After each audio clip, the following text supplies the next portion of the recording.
미국의 유명한 칼럼니스트인 시드니 헤이리스라는 사람이 있습니다. 그가 어느 날 친구와 함께 길을 가다가 가판대에서 신문을 하나 구입합니다. 근데 그 가판대의 주인이 영 차갑고 무뚝뚝하였습니다. 해리슨이 질문합니다. 이렇게 이 신문이 얼마입니까? 라고 해도 투명스럽게 이야기를 합니다. 가격을 치르고 나서 해리스가 고맙습니다 라고 인사를 해도 거들떠보지도 않습니다.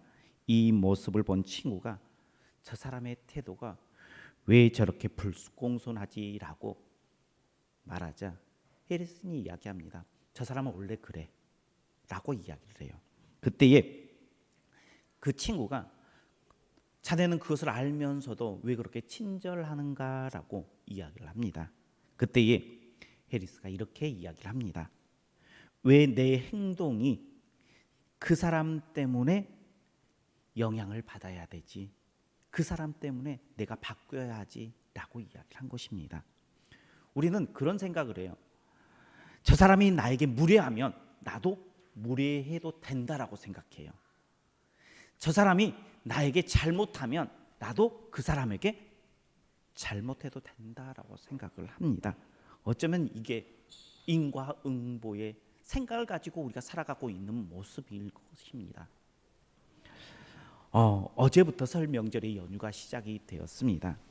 많은 가족들과 친지들이 한 자리에 모이는 시간들이 있습니다. 그러면 그 중에서 꼭 어떤 사람은 내 마음을 휘집어 놓은 사람이 있어요. 그냥 파헤쳐 놓은 사람이 있어요. 큰 상처의 말을 하는 사람이 있어요. 그 사람을 보면요, 아마 속이 상할 거예요. 그때 나에게 그렇게 했으니 너도 한번 당해봐라 라고 꿍 하고 있지 말고, 나는 그리스도인이잖아요. 나는 하나님을 믿는 백성이잖아요. 그래서 이렇게 생각해 봤으면 좋겠어요. 왜 내가 저 사람의 행동 때문에 내 말이 바뀌어야지, 영향을 받아야 하지? 나는 내 모습을 그대로 보여줄 수 있는, 우리는 향기 나는 그리스도인이잖아요. 그 향기를 한번 설 명절 연휴 가운데에 흘려 보냈으면 좋겠어요. 설 명절뿐만 아니라 내 삶의 자리에서도요, 그러한 사람들을 만났을 때 왜 내가 저 사람 때문에 영향을 받아야 되지? 왜 내가 아파해야 하지? 그렇게 생각하면서 그들에게 선한 영향력을, 그리스도의 품격을 보여주는 우리 성도님들 되시길 주의 이름으로 축복합니다.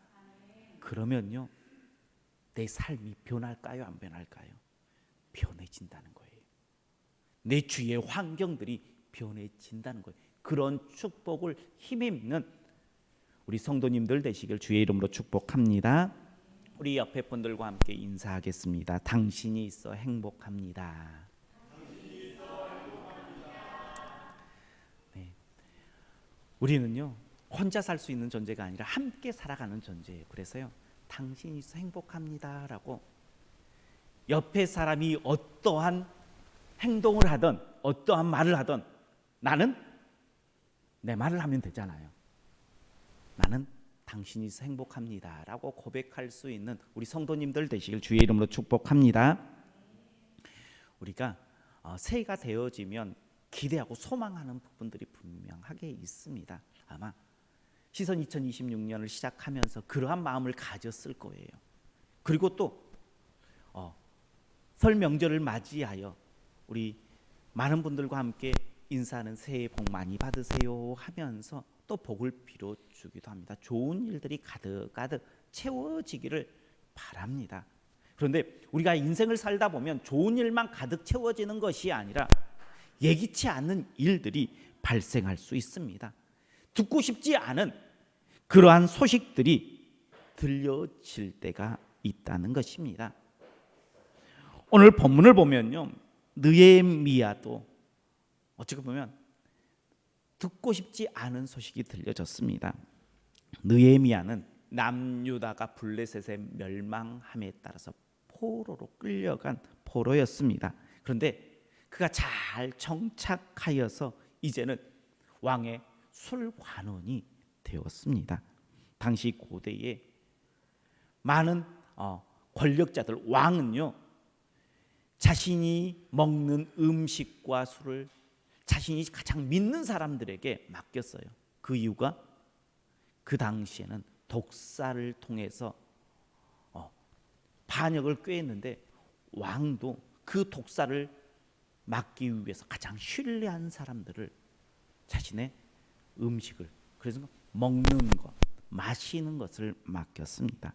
그리고 외경에 보면, 외경 토이비에 보면 아스이리아 술관원은 왕이 먹는 밥상, 그리고 술, 그리고 심지어는 옥새까지 보관하였던 사람, 실질적인 행정의 모든 업무를 담당했던 사람이 술관원이었다라고 기록하고 있어요.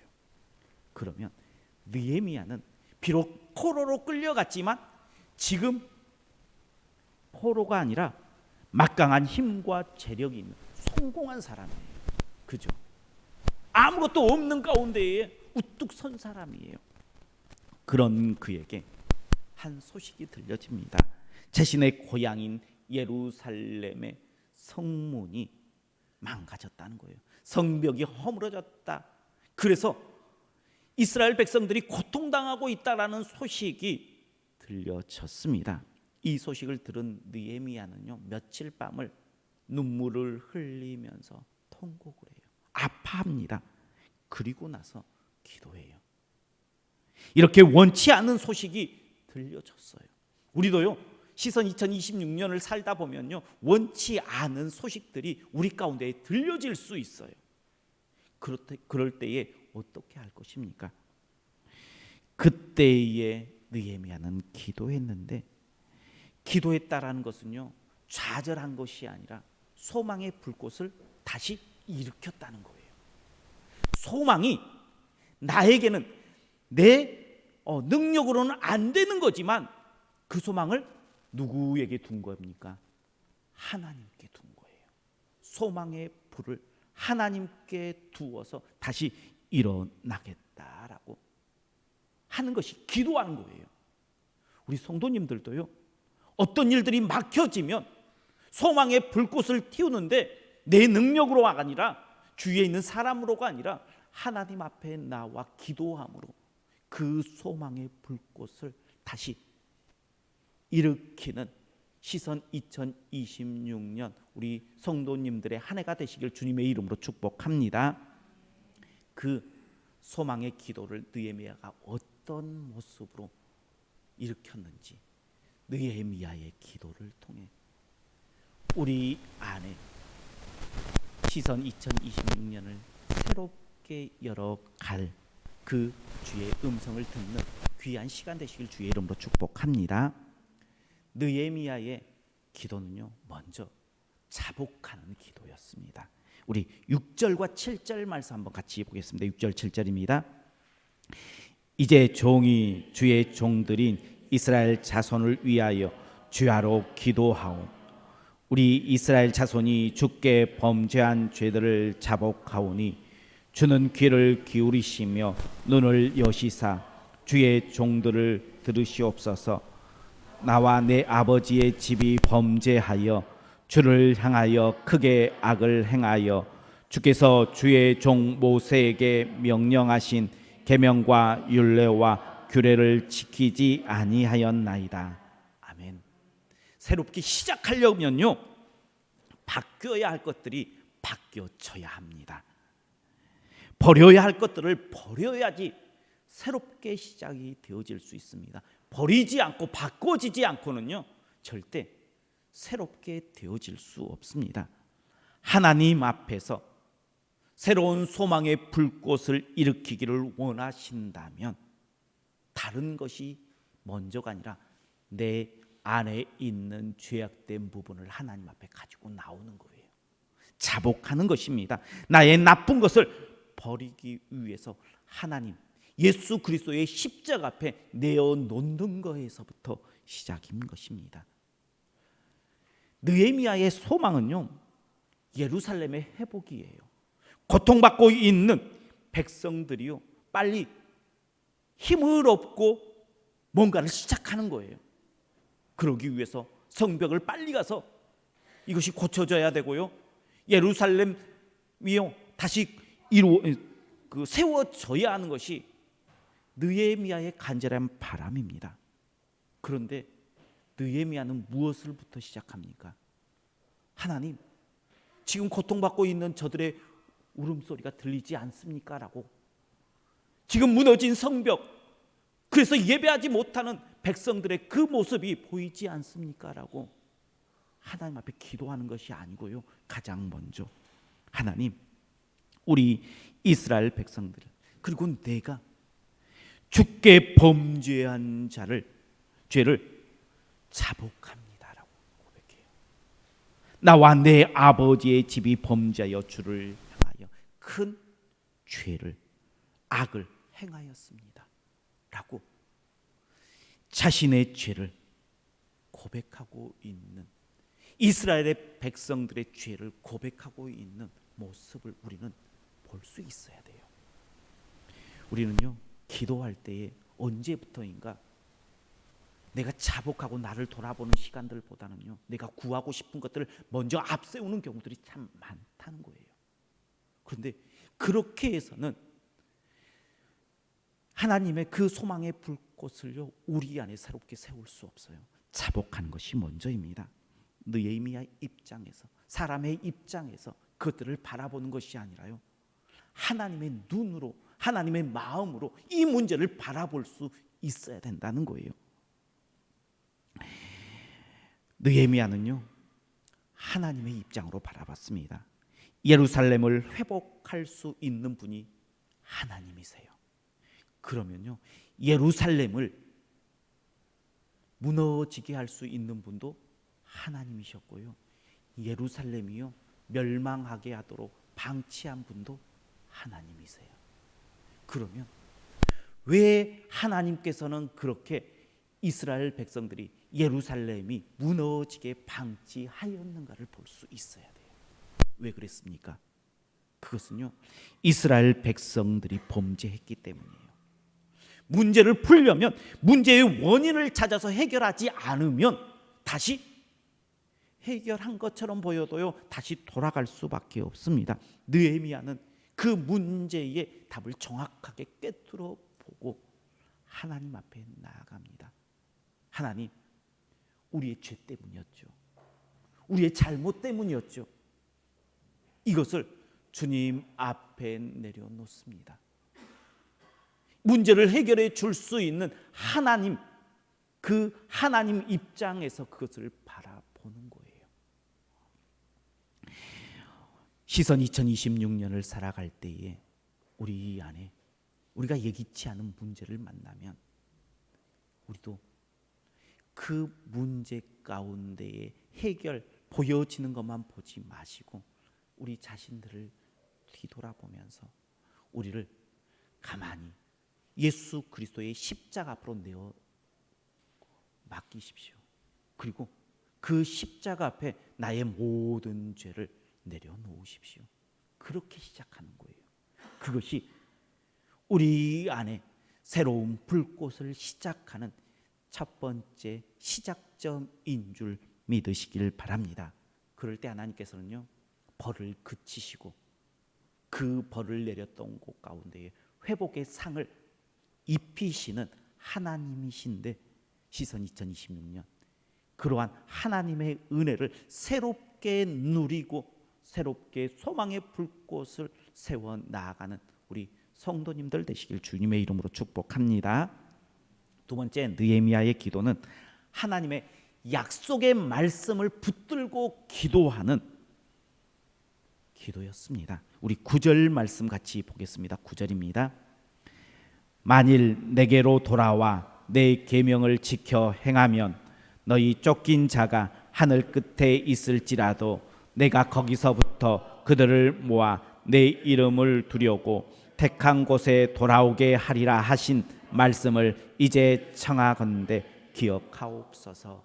아멘. 하나님께서 주신 말씀을 붙들었는데 하나님의 말씀으로 살지 못했을 때 하나님께서는 8절에 흩으신다라고 이야기했어요. 그리고 그 말씀대로 이루어졌어요. 그런데 만일 주께로 돌아와 다시 하나님의 말씀을 지켜 행하면 하나님께서는 모으셔서 돌이키게 하신다는, 돌아가게 하신다는 거예요. 회복해 주신다라고 약속하셨어요. 그 약속의 말씀을 하나님 기억하십시오 라고 하면서 기도합니다. 상대의 방을 거절할 수 없도록 할 수 있는 가장 큰 요청은요, 다른 것이 아니라 예전에 내가 말했잖아, 약속했잖아, 이제 지켜. 그러면 뭐라고 이야기하겠어요? 할 말이 없는 거예요. 너가 이렇게 하면 한다고 했으니까는 이제 너가 해야 할 차례야 하면, 그가 능력이 있으면요, 할 수 있으면 할 거예요. 하나님은요, 하나님의 말씀을 결코 시건하지 않으세요. 하나님께서 아브라함 때에 가나안 땅을 약속해 주셨어요. 그리고 나서요, 아브라함을 지나서 이삭과 야곱을 거쳐요, 이스라엘 백성들이 요셉 시대 때에 예굽으로 가서 400년의 시간들이 흘렀어요. 그런데 하나님께서는요, 그 약속, 아브라함에게 했던 그 약속의 말씀을 기억하시고 이스라엘 백성들을 다시 약속의 땅인 가나안 땅으로 돌이키시는 하나님이셨다는 거예요. 하나님은요, 절대 시건하지 않으세요. 그러니 우리의 인생에 소망이 없다 느껴질 때에 그냥 기도하는 것이 아니라 하나님의 약속의 말씀을 붙잡고 기도하십시오. 그 약속의 말씀이 우리의 인생의 어두움에서 그 터널을 지나 밝은 곳으로 인도해 줄 믿으시길 바랍니다. 많은 성도님들이요, 약속의 말씀을 붙잡고 기도해야 된다라고 많이 들었어요. 그래서요, 많이 그렇게 해요. 그죠? 그런데 말씀을 붙잡고 기도한다라는 것은요, 단순히 하나님께서 약속해 주셨죠. 구하면 주시겠다라고, 두드리면 열리게 해주시겠다라고 약속해 주셨죠. 하나님, 내가 구합니다, 내가 믿습니다 라고 기도합니다. 그런데 그렇게 밤새 하나님 앞에 기도하고 돌아가면서 무거운 짐을 다시 다 어깨에 짊어지고 가면 그게 하나님께서 원하시는 구함일까요? 약속의 말씀을 붙잡는다라는 것은요, 하나님 앞에 온전히 맡기는 믿음이 있는 거예요. 내가 부르짖으면 응답해 주시는 하나님을 믿는 것이 약속의 말씀을 붙잡는 것이지, 하나님께서 이렇게 약속해 주셨으니까 이 말씀대로 내가 기도합니다 라고 하는 것이 약속의 말씀을 붙잡고 기도하는 게 아니에요. 부르짖으라, 내가 응답하겠다라고 약속해 주셨는데, 하나님, 내가 이 밤에 이 예배 시간에, 이 기도의 시간에 부르짖으면 하나님께서 응답해 주실 줄 믿습니다 하고 들어줌을 확신하고 돌아가는 게 약속의 말씀을 붙잡고 기도하는 거예요. 다시 걱정과 불안한 마음을 안는 것이 아닌 거예요. 확신을 가지고 하나님 앞에 약속의 말씀을 붙잡고 기도하십시오.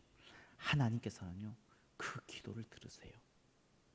시선 2026년 분명하게 우리 가운데에 걸림돌이 되어지는 것들을 만날 거예요.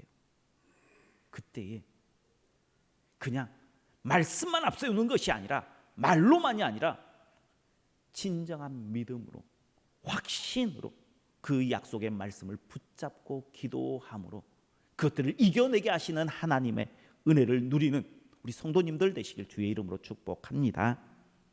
마지막으로 느헤미야의 기도는요, 그 기도의 응답을 믿고 걸음을 내딛는 기도였습니다. 느헤미야는 예루살렘의 회복을 위해서 간절히 기도했어요. 그리고 그 기도의 응답으로 자신이 직접 예루살렘으로 가게 해달라고 왕에게 간청합니다. 오늘 본문은 아니지만 2장 5절에 보면 왕에게 아뢰되 왕이 만일 좋게 여기시고 종이 왕의 목전에서 은혜를 얻었사오면 나를 유다 땅 나의 조상의 묘실이 있는 서금에 보내어 그 성을 건축하게 하옵소서 하였는데. 아멘. 내가 기도하였고 이제 기도하였으면 거기서 끝나는 것이 아니라 그 기도한 대로 이루어질 줄 믿고 걸음을 내딛는 거예요. 이게 느헤미야의 기도입니다. 기도는 하나님께서 응답하십니다. 그렇지만요, 그 응답을 이루는 것을 보게 하는 것은요, 사람의 믿음 가운데에 첫 발을 내딛는 그 믿음으로 그 응답을 보게 되는 줄 믿으시길 바랍니다. 그래서 진정한 기도는요, 기도했다, 그래서 난 할 거 다 했다라고 손 드는 게 아닙니다. 우리 출애굽기 17장에 보면요, 아말렉과 이스라엘 백성들의 전투가 나와요. 그때예요, 이스라엘 백성들이 다 한꺼번에 모여서 기도만 한 게 아니에요. 모세가요, 아론과 훌을 데리고 기도하였고요, 여호수아는요 반대편에서 밑에서요 아말렉과 전투했어요. 기도하고 또 우리의 삶의 자리에서 행해야 될 것들을 행해야 된다는 거예요. 첫걸음을 내딛어야 된다는 거예요. 우리가 기도하면요, 하나님께서 그 기도에 응답하실 모든 것들을 다 준비해 놓고 기다리세요. 스탠바이 하고 계세요. 그리고 우리가 첫 발을 딱 내딛으면 하나님께서는 그래 여기 있다라고 주실 준비를 다 해놓고 기다리실 때가 너무나 많다는 거예요. 그런데 많은 이들이요, 기도하고요, 그 첫 발을 내딛지 못함으로 인해서 하나님께서 예비해 놓으신 그 은혜들을 누리지 못해요.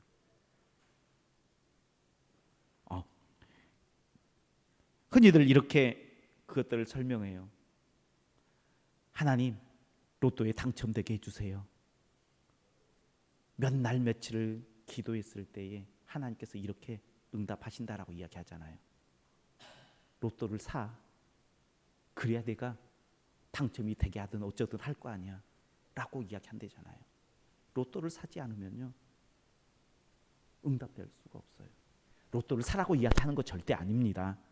근데 뭔가 내 삶에 그 첫걸음이 없으면요, 하나님께서 예배해 놓으신 그 은혜들을 누리지 못한다라는 거예요. 하나님께서는요, 우리가 기도하면 모든 것들을 다 준비해 놓고 기다리세요. 어떻게 그 기도의 응답을 받으십니까? 그것은요, 다른 것이 아니라 내가 믿음의 첫발을 내딛는 것입니다. 시선 2026년을 또 이렇게 새롭게 시작을 해 나아갑니다. 좋은 일들이 가득한 시선 2026년 되시길 축복합니다. 그렇지만 그러한 일들뿐만 아니라 좋지 않은 일들도요, 좋은 일들로 바꿀 수 있는 능력이 우리에게 있어요, 없습니까? 있어요. 하나님께서 기도의 능력을 우리에게 부어주셨어요. 그 안 좋은 것들을요, 우리의 죄를 자복함으로, 또 우리가 기도하게 하는데 말씀을 가지고요, 확신찬 말씀으로 구함으로, 이렇게 구하면 하나님께서 모든 것들을 다 준비해 놓으셨을 때에 우리가 믿음의 첫발을 내디딤으로 그것을 누리게 하시는 하나님이십니다. 그래서 어떠한 상황 가운데서도 기쁜 일이 있을 때는 그 기쁨을 감사함으로 하나님 앞에 돌리고, 또 힘든 일이 있었을 때는 그 어려운 부분들을 느헤미야의 기도의 모습을 본받아서 우리도 그 문제를 기쁨으로 받고 하나님 앞에 감사하며 기뻐할 수 있는 시선 2026년 한 해가 되시길 주님의 이름으로 축원합니다.